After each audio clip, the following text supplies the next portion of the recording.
Hello, NBA fans. Every day we have news about the Los Angeles Lakers. I'm a Lakers fan and I ask for your help by subscribing to the channel and giving me your thumbs up. Having Anthony Davis back for the Lakers without having to trade Austin Reeves would be a huge deal, but could this happen? Yes, it could, if the Lakers give up several players and all their draft picks. Anthony Davis arrived at the Dallas Mavericks 9 months ago via trade, but his days with the team seem numbered. According to Tim McMahon of ESPN, the franchise will explore the market for the 32-year-old star. According to the journalist, the Dallas team's idea is to trade the power forward until the trade deadline, February 5.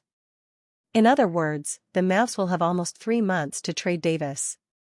Lakers' dream trade target is now very much a reality if latest NBA rumors are true. Never say never.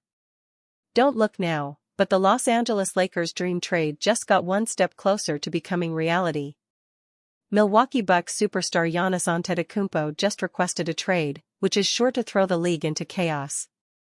As a result, all of a sudden the Dallas Mavericks may have a much tougher time moving star Anthony Davis.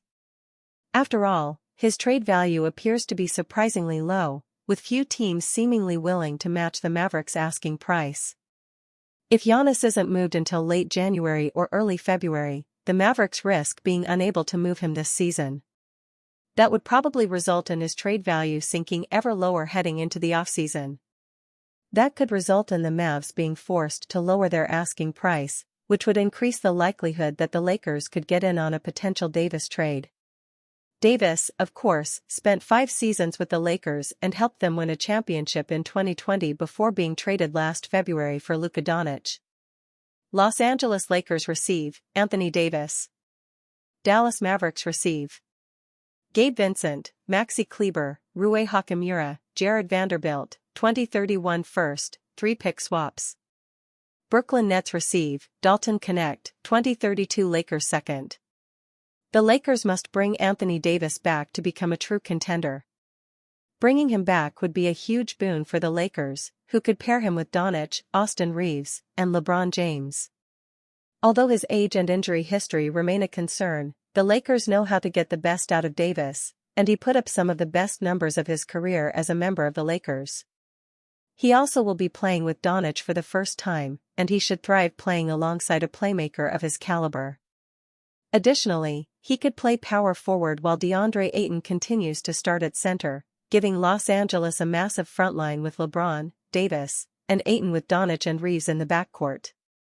Having Davis back and a big frontline could help to juice their defense, with them ranking just 19th in defensive rating this season. No matter their record, they aren't going to go far in the playoffs with a below-average defense. Davis is the best available defensive player on the market and could almost single-handedly move the needle and get them where they need to be. It will cost them players such as Rui Hachimura, Gabe Vincent, Maxi Kleber, and Dalton Knecht, as well as all of their remaining firsts. Nevertheless, it could ultimately be worth it if they can help to close the gap between them and the Oklahoma City Thunder or Denver Nuggets and win it all this season. Adou Thiero plays career-high in minutes as Lakers prepare for breakout. The Lakers landed Thiero at number 36 overall in the 2025 NBA Draft, but he was a first-round talent through and through. He stands at 6 feet 6.25 inches without shoes and 218 pounds with a massive 7 feet 0 inches wingspan, hands that can swallow the ball whole, and athleticism that few can match. With a powerful frame, effortlessly explosive leaping ability, and an impressive combination of end-to-end speed and lateral quickness, Thiero is like clay for a player development staff. Thiero has already proven to be a promising defender, with success experienced on that end of the floor with the Kentucky Wildcats and Arkansas Razorbacks. It's the foundation of his appeal, as he has all of the tools to be a defensive playmaker, and averaged as many as 1.1 blocks and 1.6 steals per game during his collegiate career. Thiero also displayed the potential to act as a lockdown on-ball defender, which should be the primary area of focus as far as his development is concerned. Offensively, Thiero utilizes his size and quickness to explode in transition and get to the rim in the half-court. He needs to work on his outside shot, but it's worth noting that his field goal percentage increased between his 3 collegiate seasons and that he shot as well as 80% at the free throw line. If Giero can consistently knock down open jumpers, he could easily become the 3-and-D wing the Lakers have been searching for to tie the rotation together. When all else fails, Giero's athleticism, intensity, and finishing above the rim should make him an instant fan favorite. It's a combination of appealing abilities that the Lakers truthfully otherwise lack along the perimeter, which makes his electrifying potential all the more intriguing. Giero is still receiving limited minutes, but as his playing time increases, it won't take long for Lakers fans to see why the franchise is so intrigued by his potential. With Luka Doncic and LeBron James out, Lakers get crushed by Celtics. Once the Lakers' injury report for Friday night was released, revealing that they would be without Luka Doncic, LeBron James, and Marcus Smart against the Boston Celtics on the second night of a back-to-back set, the onus was once again implicitly on Austin Reaves to raise his play to an even higher level. And after a slow start, Reaves eventually did, leading the Lakers with 36 points and 8 assists. But it wasn't nearly enough to make up for the overall struggles of the Lakers, who lost to the Celtics, 126-105, at TD Garden one night after beating the Toronto Raptors. "Our fight was good," Coach J.J. Redick said. "There were a lot of moments when we certainly could have broken and we didn't, and it's a credit to our guys." The loss dropped the Lakers to 16-6 for the season and 1-1 on a trip that ends Sunday night against the Philadelphia 76ers, a game that could see Doncic, James, and Smart return to the lineup. "The hope for all the guys would be that they're available Sunday," Redick said. "That's the hope for everybody." Jaylen Brown had 30 points and 8 assists to lead the Celtics, who led by as many as 29 points during the second quarter of a wire-to-wire win. "They were just making a lot of shots, especially in that first quarter," forward Jake LaRavia said. "I feel like there were some times where we lacked physicality. But they were making shots and obviously you got to live with some of them, but a lot of them, it was just one of those nights for them." Boston knocked down a season-high 24 three-pointers on 45 attempts, with Derek White, 19 points, 6 assists, leading the way with 5 threes. "You gotta be willing to live with certain things and they made us pay," Redick said. "You can talk about a game plan all you want, but you gotta be able to figure out what you're willing to live with. They made us pay." Jordan Walsh, 17 points, 4 rebounds, and Sam Hauser, 12 points, both knocked down 4 three-pointers, while Peyton Pritchard, 15 points, 6 assists, and Brown each knocked down 3 apiece to help the Celtics get off to their hot start. "At the end of the day, our job is to come out here on the court, and that starting group, me included, we're supposed to come out with a bang," LaRavia said. "Come out with some pop and kind of get the game going." And it just didn't happen. Boston led by 22, 39-17, after the first quarter, with Walsh's defensive pressure impacting Reaves, who missed his first 5 shot attempts as the Lakers shot 6 for 26, 23.1%, from the field in the period. "He just plays hard as crap every single possession and don't take a possession off," Reaves said of Walsh. "His ability, his length, his athleticism, he's physically gifted and moves really well. I can see him being one of the best defenders in the league for many years to come. He's a good player." The Celtics carried a 69-46 lead into halftime. "First half, we had the highest paint touch rate we've had in a half, or one of the highest paint touch rates we've had," Redick said. "We've been one of the best non-rim paint 2 teams in the league, we shot 5 for 13 there. And we outscored them by 1 the last 3 quarters. Unfortunately, that's not how basketball works. And you end up losing a game by 21. I thought our fight was good. There were a lot of moments when we certainly could have broken and we didn't, and it's a credit to our guys." Reaves scored 16 of his points in the third, a quarter the Lakers won 36-28 to cut their deficit to 97-82 entering the fourth.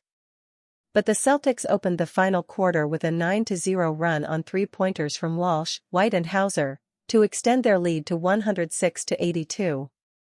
The Lakers didn't get any closer than 18 the rest of the night.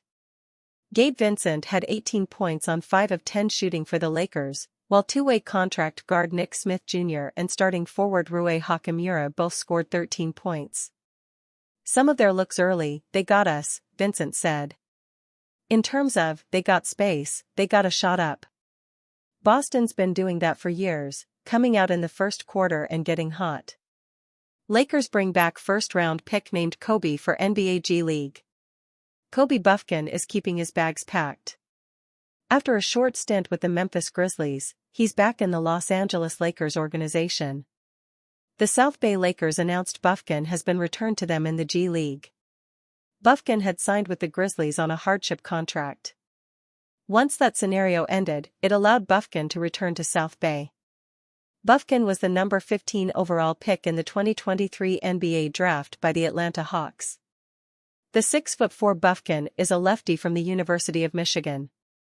Across 2023-24 and 2024-25, Buffkin appeared in 27 NBA games for the Hawks, averaging 11.9 minutes per contest. In that time, he scored 5.0 points per game with averages of 2.0 rebounds and 1.6 assists. Buffkin didn't actually get into a game with Memphis in his time there this season. He was traded from the Hawks to the Nets in September, then cut by Brooklyn in October. Buffkin signed with South Bay, but that was only a G League contract, not an NBA deal, which is why the Grizzlies could sign him. But with that over, Buffkin is back in the G League with the minor league Lakers. Lakers HC JJ Redick provides potential Luka Doncic return timeline. JJ Redick offered an update on when Lakers fans can expect Luka Doncic to return, as he is currently in Slovenia for his second child's birth. The Los Angeles Lakers star Luka Doncic will miss Friday night's game against the Boston Celtics, his second straight absence. Doncic is currently in Slovenia for the birth of his second child with fiancée Anna-Maria Galtz. With the Slovenian guard star unavailable for the Boston game, attention has turned to when he might reappear. Los Angeles head coach JJ Redick provided an update on Friday, saying Doncic is expected back soon, adding that Sunday's game against the Philadelphia 76ers, the final contest of a 3-game road trip, remains a possibility, per ESPN's Dave McMenamin. The team will provide an official update on his availability by Saturday night. When on the court, Doncic has been phenomenal, averaging an NBA-leading 35.3 points, 8.9 rebounds, and 8.9 assists per game, along with 1.6 steals, while shooting 47.8% from the field, 34.1% from three-point range, and 81.2% from the free throw line. The 26-year-old signed a 3-year, $165 million maximum extension during the offseason. This season is Doncic's first full season with the Lakers following last year's blockbuster trade that sent Anthony Davis to the Dallas Mavericks. Los Angeles entered Friday with a 16-5 record, second in the Western Conference. The team demonstrated its depth on Thursday with a 123-120 road win over the Toronto Raptors. Austin Reeves led the charge with 44 points and 11 assists, while LeBron James, who also faces injury issues, assisted Rui Hachimura on a buzzer-beating three-pointer. Although the Lakers won, the game ended James' record streak of 1,297 consecutive double-digit scoring games, as he finished with only 8 points. Speaking of James, the 41-year-old forward will also sit out against the Celtics due to right sciatica and left foot arthritis, injuries that previously kept him out of action for the first 14 games of the season. Marcus Smart is also unavailable against Boston with a back muscle strain. Looking ahead, Los Angeles will have 2 full days of rest following Sunday's game before hosting the San Antonio Spurs in the quarterfinals of the Emirates NBA Cup. If Doncic is unable to return against Philadelphia, the franchise could look to players like Gabe Vincent, Jake LaRavia, and Nick Smith to carry increased minutes, continuing to rely on the depth that has allowed them to go 4-1 in games without their superstar this season. Lakers are making Marcus Smart realization Celtics know too well. Former Boston Celtics guard Marcus Smart won't play for the Los Angeles Lakers on Friday. By Sam LaFrance. 1 hour ago, Los Angeles Lakers v Utah Jazz. Alex Goodlett / Getty Images. Ravens going backwards after loss to Bengals. What's going on with Lamar Jackson? FTF. Los Angeles Lakers guard Marcus Smart didn't suit up when he returned to face his old team on Friday, but his new squad is definitely learning to appreciate what he brought to the table when wearing green. The former number 6 overall pick has been sidelined with a lower back injury that has kept him out since November 25. Smart spent his first 9 NBA seasons as a member of the Boston Celtics, serving as the team's heart and soul during his tenure. Marcus Smart poured his blood, sweat, and tears into the Celtics franchise.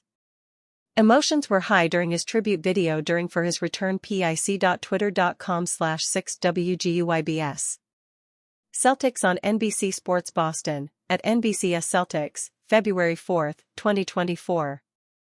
Of course, that made the news even more gut-wrenching this summer when he signed with the rival Lakers as a free agent, after being bought out of his contract by the Washington Wizards. So far, Smart has appeared in 14 games for LA, averaging 9.3 points, 2.9 assists, and 2.3 rebounds per outing. Lakers fans have quickly grown to appreciate Smart's hustle and commitment to making winning plays. If you go on Twitter and search his name, you'll be guaranteed to find some Lakers Muse-type account learning about his intensity for the first time. They're loving him out there. Smart's Celtics tenure was borderline legendary. They're also quickly learning why Smart was such a polarizing player in Boston. Many loved him and continue to love him because of his defensive impact, of course, winning the 2022 NBA Defensive Player of the Year award, but others grew tired of his willingness to shoot threes despite his lack of touch. This season, he shot just 25.4% from beyond the arc on 4.5 attempts per game. If he's open, he's going to fire it up. Smart appeared in 581 games for the Celtics during his lengthy tenure. He played in 5 Eastern Conference Finals and 1 NBA Finals along the way. His time in Boston and its weight make for an odd case. Smart's tenure would be looked at as legendary for probably 28 other franchises, minus the Lakers, but because of Boston's illustrious history and 23 retired numbers. On one hand, he was massively important for the franchise during the period where they bridged the gap between the old guard of Paul Pierce and Kevin Garnett and the new guard of Jason Tatum and Jaylen Brown. Those mid-2010s teams were a ton of fun, largely because of the passion Smart and his teammates played with on a nightly basis. On the other hand, it'd be tough to label him a franchise legend, especially considering that almost every player to have their number retired has won a title, something Smart never accomplished in Boston.